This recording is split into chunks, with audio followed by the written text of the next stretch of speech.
EAS in Albuquerque has issued a severe thunderstorm warning for north-central San Juan County in northwestern New Mexico until 3:15 p.m. Mountain Daylight Time.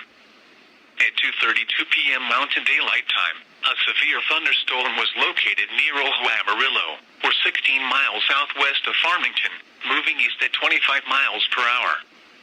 Hazard, 60 miles per hour wind gusts and half-dollar-size hail.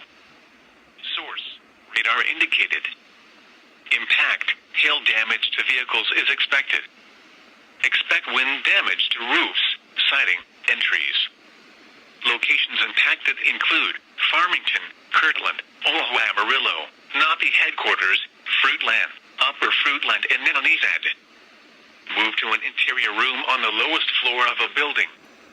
Torrential rainfall is occurring with this storm, and may lead to flash flooding.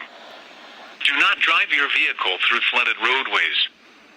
Accumulations of hail on roads can create very slick and hazardous driving conditions.